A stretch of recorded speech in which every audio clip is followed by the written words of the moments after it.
Everyone knows it's Butters. That's me.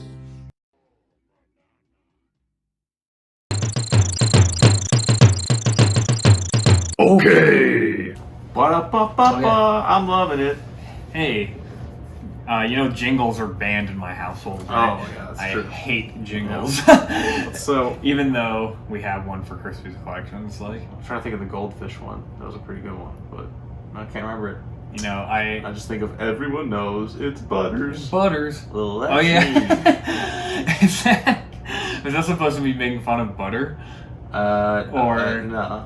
It's just his own jingle. Yeah, it's just Butters jingle. Well, maybe I'll put in a jingle for us Dude, in the beginning. what are they gonna play at the Red Rock show? We're not talking about that. We're talking about Batman. Oh today. yeah, We're Batman. gonna talk about The Batman. Batman. The Batman. It's not like I'm that. Batman. It's not like that. Yeah. It's actually not. And I was he's not wearing hockey pads this time. I'm wearing hockey pants. I'm not wearing hockey pads. I mean, he was on hockey pants.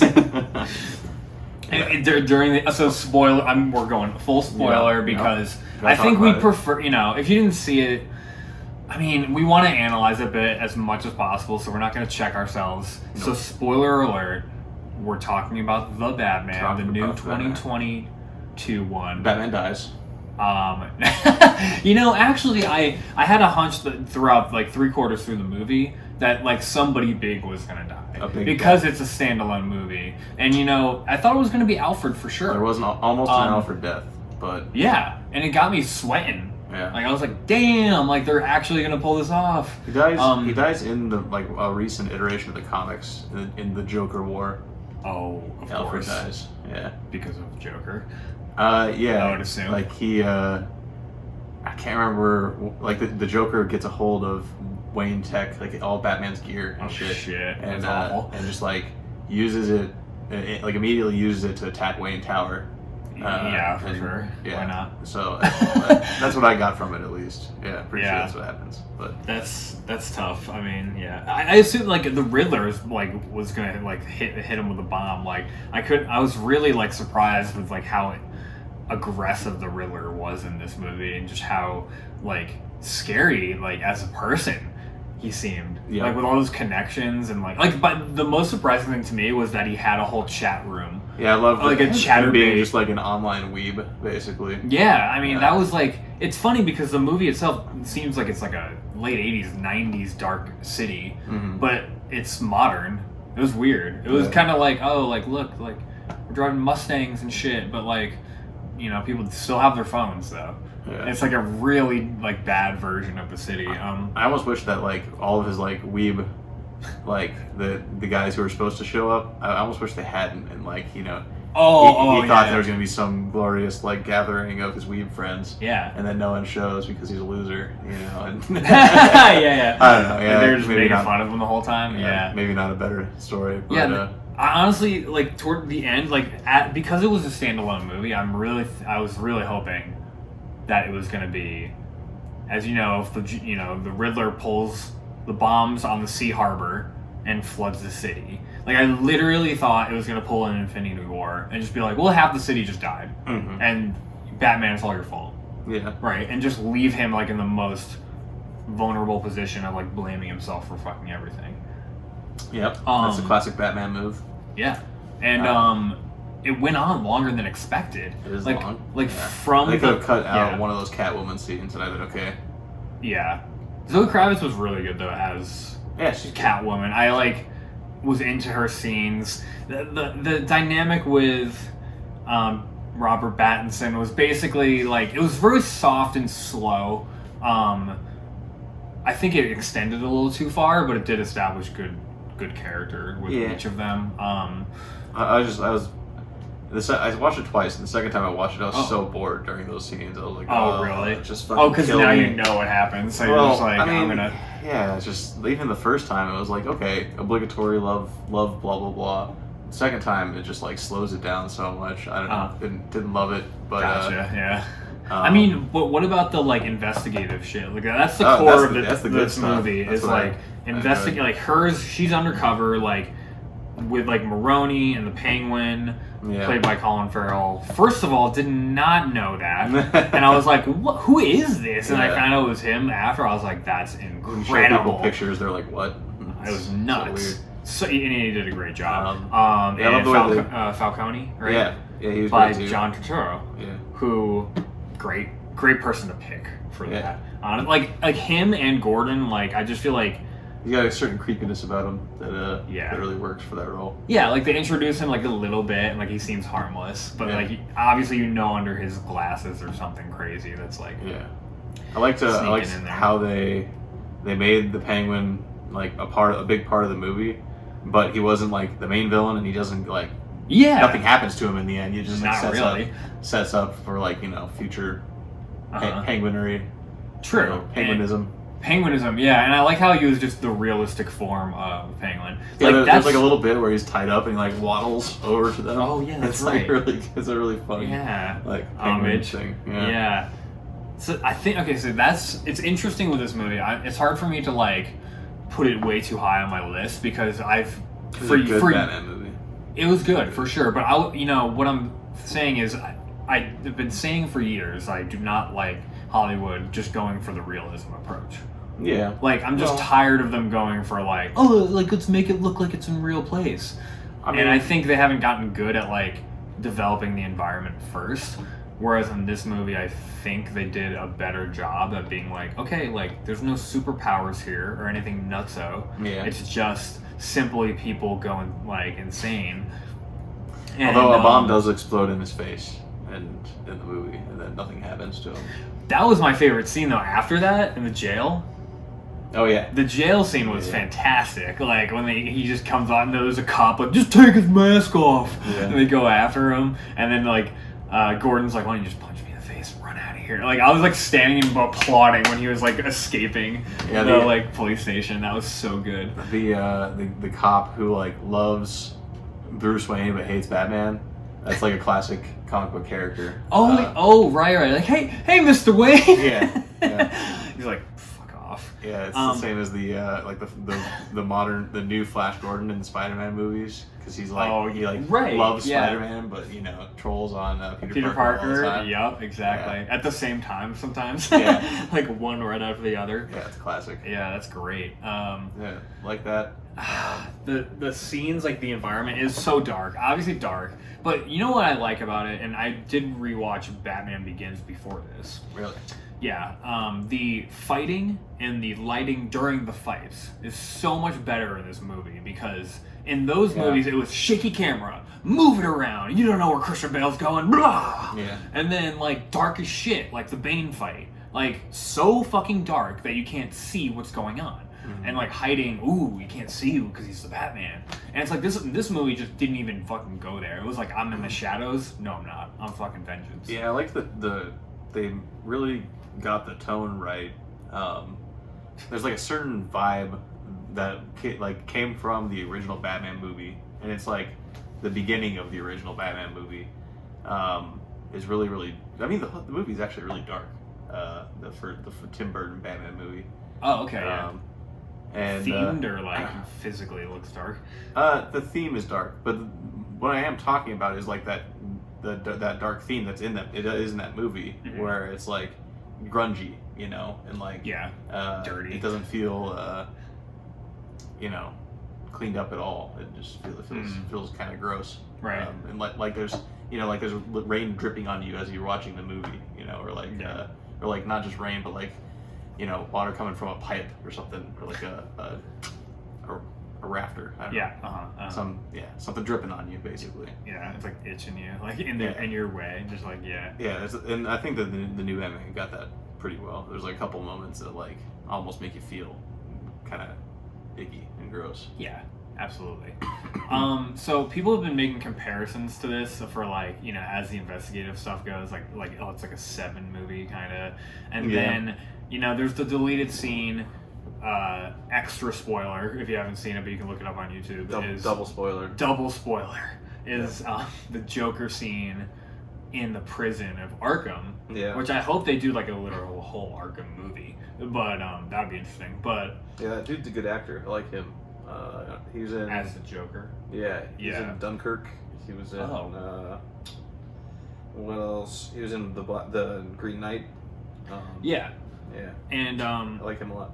So that it basically set up this whole you're gonna talk to me for try to get me to help you with this murder mystery, right? And it's what is that movie? We've seen that a million times, Silence of the Lambs, right? Yeah. So we'll see where that goes. It's a good pick for the actor, much better than fucking Jared Leto.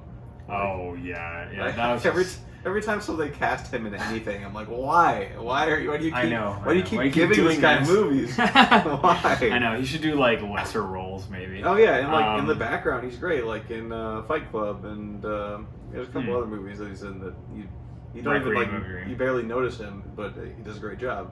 And he's memorable, but I kind of liked him in Blade Runner 2049 or whatever. Oh yeah, he's good. He wasn't he's not a main character in that. He just didn't even show up. But he's very creepy. So. Yeah, true. And apparently, he's just a mess to work with because he's a huge method actor, and he lives in his role. Oh god, dude. Carries it offset.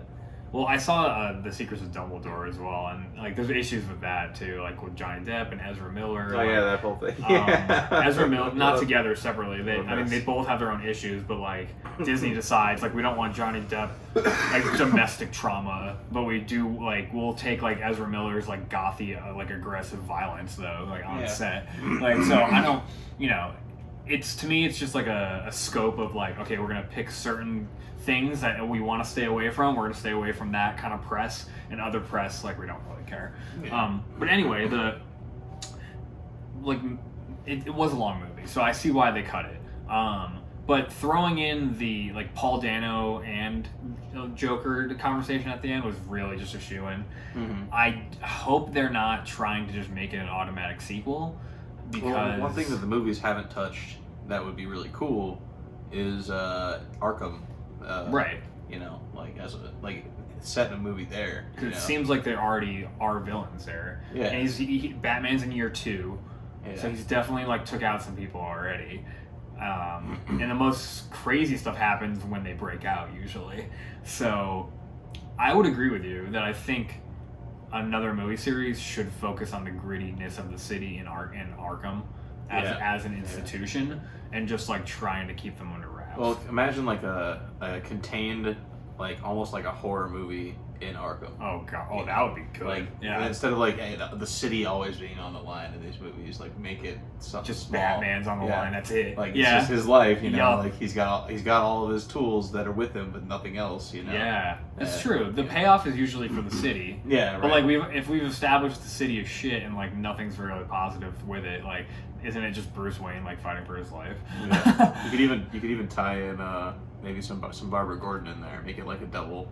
An Arkham / Killing Joke story. Oh god, yeah. That was intense. They would have, if they were going to do that, they would have set up his daughter in the first one. I feel like. Yeah, probably. But you know what? So another key points and we'll wrap this up soon. But let's just go over some key points of stuff that we liked. I already mentioned the police escape scene. I actually liked the first scene in the movie a lot. The stalking of the Riddler on a family.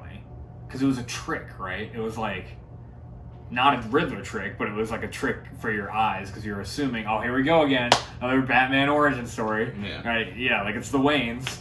Nope, it's not. And you get to see the brutal, bone-chilling assassination in there. Yeah, I didn't even think about that. I wasn't expecting an origin story. If they had done one, I would have been oh, come on. How many times do we have to see this thing? I think they know that now. Don't waste we my all time. know Yeah. If you don't, then you could probably figure it out. Yeah, exactly. And then that was great. I also feel like there was only one day scene in the whole movie, and that was the funeral. Yeah. That's it. I don't remember anything else. Everything else was clubs and gangbanging Batman and car chases and all that shit was just in the dark. But the chase was definitely in the trailer. I was great, you just showed me the whole freaking chase. Oh yeah. No, and that's good. But it felt kind of Matrix Reloaded to me. It was kind of, but in the dark. It was okay, there's giant trucks that are flipping. And like, I don't think they could make it out of this, but they're barely going to. And I very much like the cut. Because during the trailer, it was like, I got you! I got you! And then he just comes through and it's like, you know it's coming. Yeah. But in the movie, it's like, huge, like avoiding like 3 cars and like a giant explosion. Then the ramp drops and then it cuts. Yeah. And it's like, okay, anticipation, like, built. It all feels good, too. It doesn't feel too, like, it's obviously way out there, but like, it doesn't feel impossible. Whereas, like, some things in, like, remember the second part, Pirates of the Caribbean? I went and saw that. The wheel? Like, the giant fucking wheel that, like, Johnny Depp, like, walks on for literally half the movie. Yeah. And then, like... there's a lot of shit in there where it's like, come on. Like, what am I even watching right now? Yeah, it's just way too far, and that's Disney for you. But no, they did a good job at Batman. Who made this movie? Was it WB? Yeah. Right? It would have to be. Yeah. So, like, I guess I can appreciate that, too, is the fact that, like, it changed from a Batflick movie, like a Ben Affleck, like, tie-in to, like, the DC universe to its own thing. And I think, to be completely honest, in terms of success and money, what they've gotten so far with DC, like, The Joker is the highest grossing DC film ever. Really?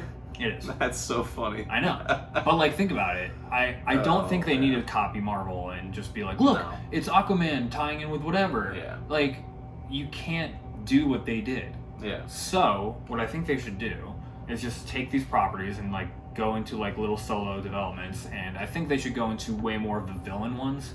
Yeah. Because that's not even touched. You have so many villains in the DC universe that you could literally do whole stories about. Because Marvel, it's like, well, they did the Harley sweet, Quinn you one. have Galactus and Thanos, but those are the big ones, and that's you have like 4 big ones, and like they did the Harley Quinn one, and Suicide Squad might count as well. Yeah, I mean, but there's just so many. Like, there's Dr. Fate you could do. There's like Gorilla Grodd. There's like Dr. Brainiac. Yeah, there's so many, and like for me, it's like, who cares? Like, if you're gonna throw in a Swamp Thing movie, Swamp Thing, a real dark, gritty Swamp Thing movie. Yeah, and with Alan Moore will hate it. With the fact that you're not shooting it into the other movies, it leaves every individual movie to its own theme. Yeah, like you can make a horror movie, like you said, like Arkham. Yeah. You could make like maybe even like a love story, like if you wanted to, but then be like, if you're pulling in like a superhero, they could be played by somebody else. Yeah. It doesn't have to be like the same people over and over again. Obviously, they've gotten sick of that. Yeah. So they've done an okay job in the Marvelverse, like where they there's like certain boxes they have to tick, but then they can do what they want outside of that realm. Like the new Lord Well, the new Doctor Strange is supposed to be like basically a horror movie, but I'm sure it's gonna have the same style of comedy. It's gonna have some action, and it's gonna have like the typical Marvel laughs that you get. Yeah, exactly. The team plays some certain things that you've come to expect when you go see a Marvel movie. Yeah. And then the other one that is the Thor Ragnarok is basically a comedy. It's like it's like barely an action movie, or like it's mostly a comedy. And the new Thor, like Lords of Thunder or whatever, is basically like a find yourself like like it's like a drama basically. But I am excited because Guardians are in it, and it's gonna have a good freaking soundtrack because it's in space. Yeah, it's Eat I'm excited Eat, for. Pray, Love, and Thunder. Yeah. Oh, that's what it's called. No. Eat. Eat, Pray, Love, Queef, and Thunder. Thor. Yeah. And Thor, of course. All right, so the Batman. Go see it. Pleasantly surprised. Yeah, see it in theaters if you can. If not, I just watched it in my room in the dark. Go get your Pattinson, Robert, and I'll give it 4.5 Batarang wings out of 5. I will, that's the standard, I will give it 4 Batarangs out of 5. It doesn't get a half from me. Oh, okay, that's fine. He gets 4. 4.5. So 4.2 broken batter wings. 5 Batarangs would be like Mad Max Fury Road. What else? 4. I don't think we'd ever give something a 5. 5, yeah. 5? Yeah, I'd give Mad Max a 5. That's my 5 Batarang. The remake or the original? The newest one. Oh, okay. Yeah. Yeah, it's hard to get a 5 from us as a remake. Get real stoned and watch that movie, and like, it's like it's got all kinds of like hidden messages and shit. Oh, really? Yeah. Oh, okay. It's like it's a movie that like it tricked a bunch of bro-y, like, meathead car dudes, you know, dudes who are into, like, cars, action, crush, women, you know, and, like, trick them into watching a movie that's all about feminism. That's like all it is. That's great. It's about feminism. I love that. And they probably just left the theater like, this is bullshit. No, it's the complete opposite. Like, the trick worked. Like, you know, you're already watching the movie. You might as well. Yeah, right. Yeah, get on board, bro. That's great. Anyway, all right, the bat. The bat. Till the next bat. Yep. Till the. Yeah, you already said it. Right. The bat and the cat. Till the. Yeah, I can't. The bat and the cat. And the rat. Something about bats. Let's get out of the bat cave. No. Okay. Yeah. Robin. Actually, one last point. I did think that little kid in the movie was going to be setting up Robin. Oh, yeah. I just thought that. I was like, dude, why is he staring at this kid for so long? Yeah. Like, that has to be it, right? Yeah. I would love to take him under his wing. You're also an adopted kid, right? Dick Grayson's a good character. Cool they haven't done that. With that, yeah. Legit. A Nightwing. Yeah, exactly. So, anyway, there's a lot of opportunity, but keep making movies, you see. You know, you got some ones that are not as great, but I think you still got a lot of quality in there, so keep at it. Yep. All right. Bats off to you. Peace in. Peace out. Later. Goodbye.